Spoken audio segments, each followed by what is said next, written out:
வணக்கம். ஆகாஷவாணி மாநில செய்திகள் வாசிப்பவர் பானுமதி ஸ்ரீனிவாசன். தலைப்புச் செய்திகள்.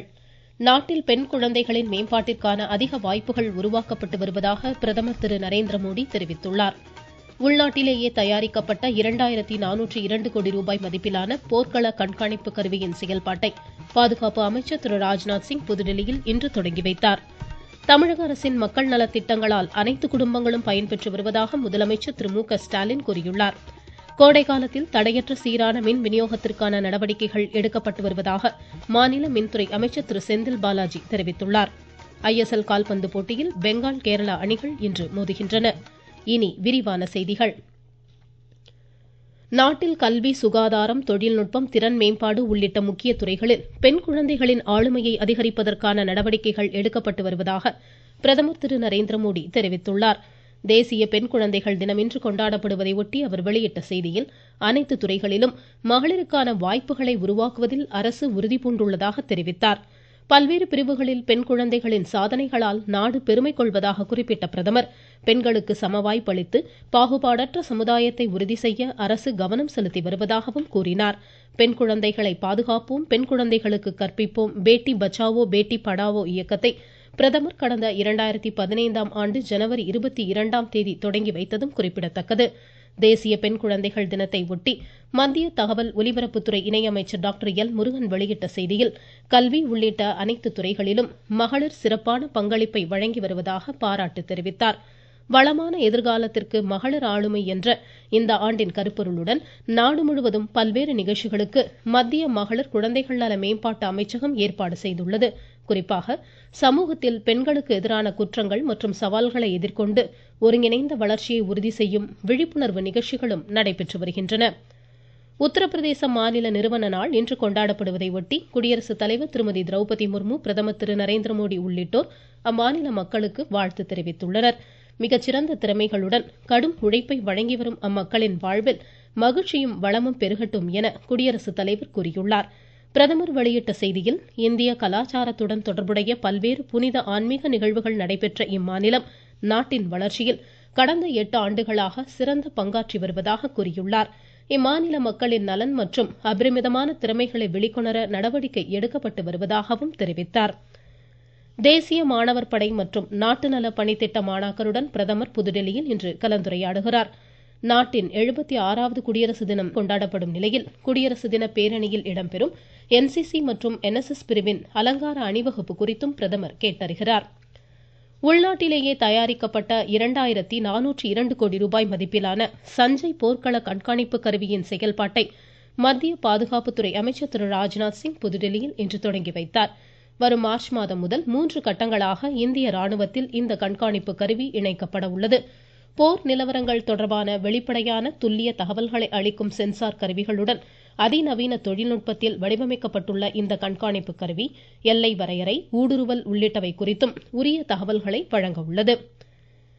நாட்டில் தகவல் தொழில்நுட்பம், ரயில்வே விரிவாக்கம், பொது உள்கட்டமைப்புகளில் முதலீடு உள்ளிட்ட துறைகளின் முன்னேற்றம் குறித்து உலக பொருளாதார அமைப்பிடம் எடுத்துரைக்கப்பட்டதாக மத்திய தகவல் ஒலிபரப்புத்துறை அமைச்சர் திரு அஸ்வினி வைஷ்ணவ் தெரிவித்துள்ளார். சமூக வலைதளத்தில் அவர் வெளியிட்ட செய்தியில் இப்பணிகளின் முன்னேற்றம் குறித்து உலக பொருளாதார மைய தலைமை செயல் அதிகாரியுடன் தாம் முக்கிய ஆலோசனை மேற்கொண்டதாகவும் கூறியுள்ளார். அமெரிக்க அதிபர் டொனால்டு டிரம்பின் பிறப்புரிமை அடிப்படையில் குடியுரிமை ரத்து தொடர்பான ஆணைகளை தற்காலிகமாக நிறுத்தி வைத்து வாஷிங்டன் சியாட்டல் நீதிமன்றம் உத்தரவிட்டுள்ளது. இந்த புதிய உத்தரவிற்கு எதிர்ப்பு தெரிவித்து அமெரிக்காவின் 22 மாகாணங்கள் உட்பட பல்வேறு நாடுகள் மற்றும் பொதுமக்களிடமிருந்து எதிர்ப்புகள் அதிகரித்த நிலையில் இந்த உத்தரவை நீதிமன்றம் பிறப்பித்துள்ளது. மேலும் இந்த வழக்கு தொடர்பான அடுத்த கட்ட விசாரணை வரும் 6ஆம் தேதி நடைபெறும் என்றும் நீதிமன்றம் தெரிவித்துள்ளது.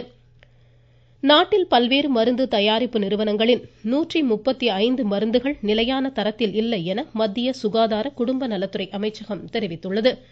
இவற்றின் மாதிரிகள் சோதனை செய்யப்பட்ட நிலையில் பல்வேறு தர அடிப்படையில் இம்மருந்துகள் பரிந்துரைக்கத்தக்கதல்ல என்றும் எனவே இவற்றை உடனடியாக சந்தைகளிலிருந்து அப்புறப்படுத்த வேண்டும் என்றும் உத்தரவிடப்பட்டுள்ளது. நீங்கள் கேட்டுக்கொண்டிருப்பது ஆகாஷவாணியின் மாநில செய்தி அறிக்கை. தமிழகத்தில் பிற்படுத்தப்பட்ட மற்றும் பழங்குடியின மக்களின் மேம்பாட்டிற்கான பல்வேறு திட்டங்கள் செயல்படுத்தப்பட்டு வருவதாக முதலமைச்சர் திரு மு க ஸ்டாலின் தெரிவித்துள்ளார்.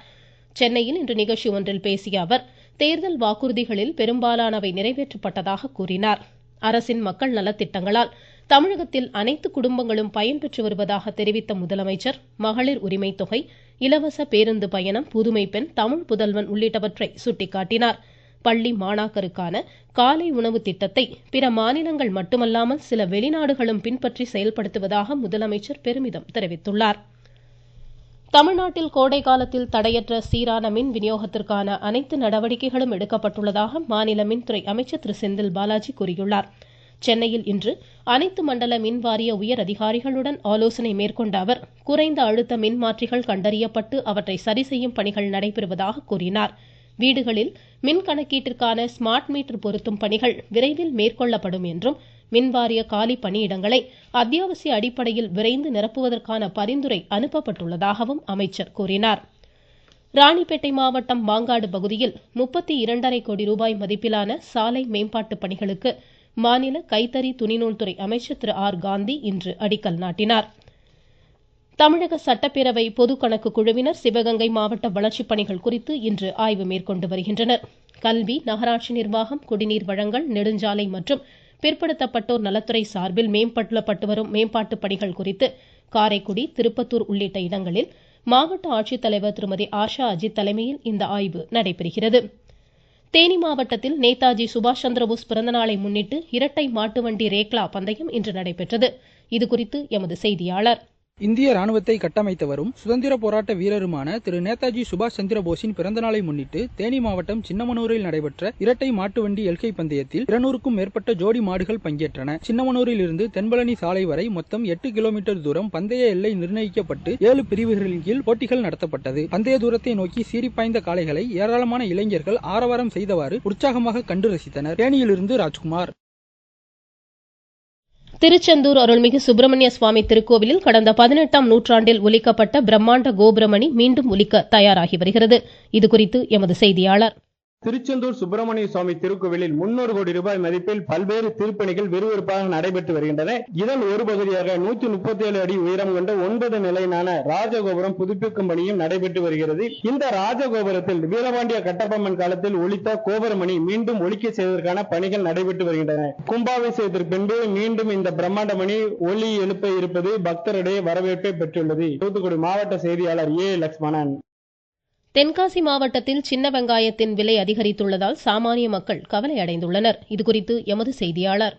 சின்ன வெங்காயத்தின் வரத்து வெகுவாக குறைந்ததால் தற்போது சின்ன வெங்காயத்தின் விலை 100 ரூபாய் முதல் 110 ரூபாய் வரைக்கும் விற்பனை செய்யப்படுவதால் சாமானிய மக்கள் கடுமையாக பாதிப்படைந்துள்ளனர். பிற காய்கறிகளின் விலை கணிசமாக குறைந்திருந்தாலும் சின்ன வெங்காயத்தின் விலை சாமானியர்களை கண்ணீரை வரவைக்கும் வகையில் 100 ரூபாய் வரை விற்பனை செய்யப்படுவதால் பொதுமக்கள் அவதி அடைந்துள்ளதாக தெரிவித்தனர். அரசு உரிய நடவடிக்கை எடுக்க வேண்டும் எனவும் கேட்டுக்கொண்டனர். தென்காசியிலிருந்து செந்தில்.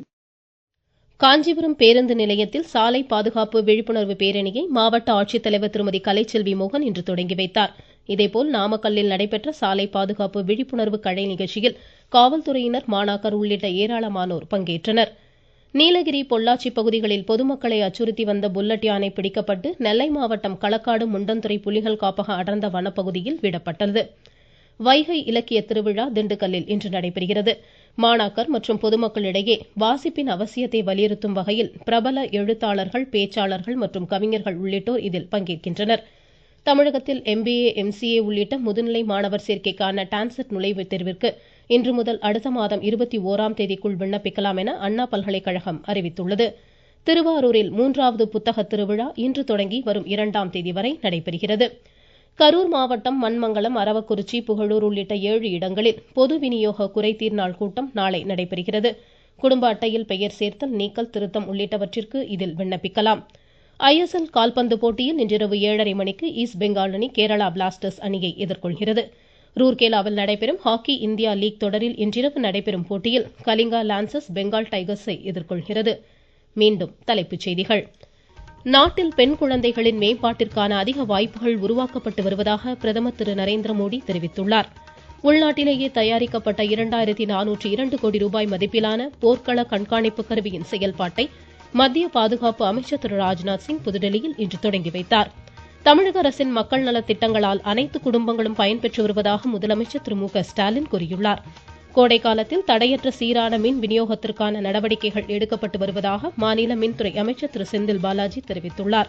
ISL கால்பந்து போட்டியில் பெங்கால் கேரளா அணிகள் இன்று மோதுகின்றன. இத்துடன் இந்த செய்தியறிக்கை முடிவடைந்தது.